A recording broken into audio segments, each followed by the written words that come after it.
पुजारी और जुआरी बेटा। बहुत समय पहले जावा नाम का साम्राज्य हुआ करता था। वहाँ सीधी मांत्रा नामक एक ब्राह्मण रहता था। वह बहुत ज्ञानी था। राजा भी उसके ज्ञान से काफ़ी प्रसन्न रहते थे, इसलिए उन्होंने ब्राह्मण को सारी सुख सुविधा दे रखी थी। कुछ समय बाद सीधी मांत्रा में एक खूबसूरत कन्या के साथ शादी कर ली।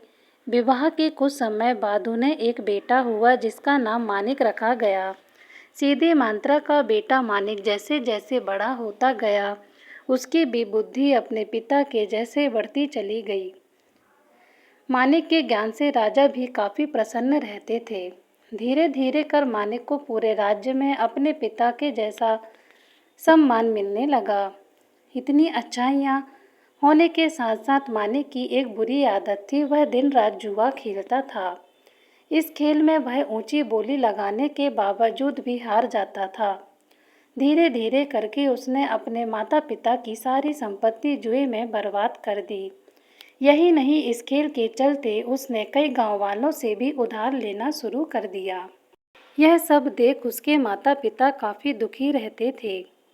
लाख कोशिशों के बावजूद भी वे अपने बेटे की इस गंदी आदत को नहीं छुड़ा पाए। एक दिन गांव के लोगों ने मानिक से अपने उधार चुकाने के लिए कहा। मानिक तुरंत अपने पिता के पास पहुंचा और कहा, पिताजी मेरी मदद कीजिए। आप तो इतने ज्ञानी हैं, कृपया कर मुझे कुछ रास्ता बताइए। सीधी मांत्रा से अपने बेटे का यह दुख देखा नहीं जा रहा था। अपने पुत्र को दुखी देख बहुत व्याकुल हो रहे थे। एक दिन ब्राह्मण सीधी मांत्रा ने सोचा कि वह आसपास के गांवों में भी जाकर पूजा पाठ करेंगे और अपने बेटे के उधार को चुकाने की कोशिश करेंगे।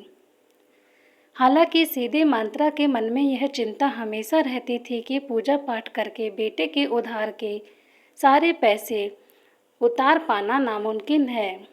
एक दिन यही सब सोचते सोचते सीधी मांत्रा को नींद आ गई।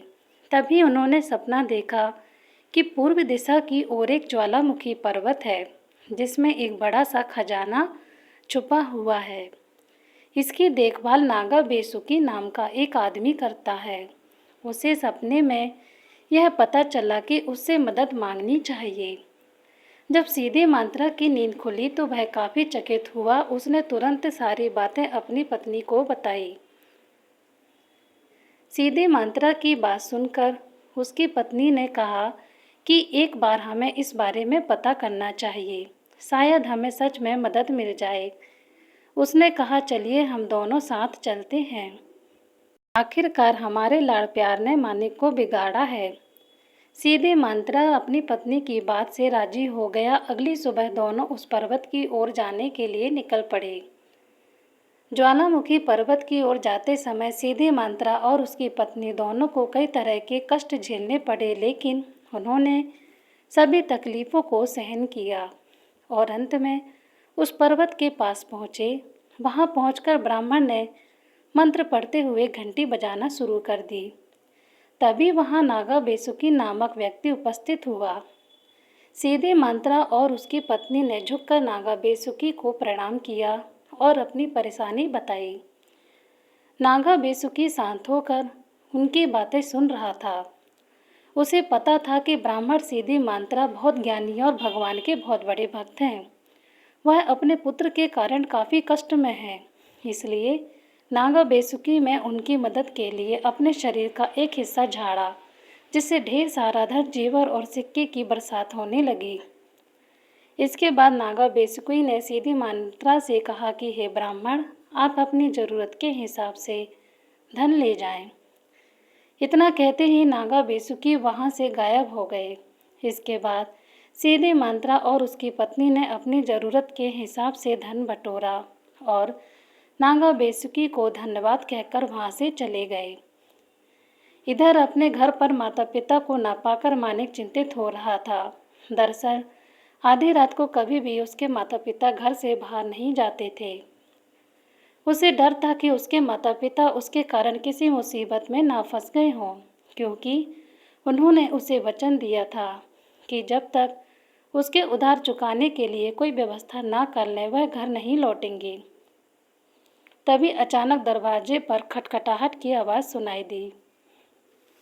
मानिक दौड़ा दरवाज़ा खोलने पहुंचा। उसने देखा कि उसके माता पिता लौट आए थे। यह देखकर बहुत खुश हुआ। उसने तुरंत उनसे पूछा कि वह कहाँ गए थे, लेकिन उन्होंने मानिक के प्रश्न को टाल दिया और उससे दूसरी बात करने लगे। अगली सुबह उन्होंने मानिक को ढेर सारा धन दिया और कर्ज चुकाने के लिए कहा। अपने माता पिता के पास इतना सारा धन देखकर मानिक को काफ़ी आश्चर्य हुआ। उसने उनसे पूछा कि इतना सारा धन कहाँ से आया, लेकिन उन्होंने उसे कुछ नहीं बताया।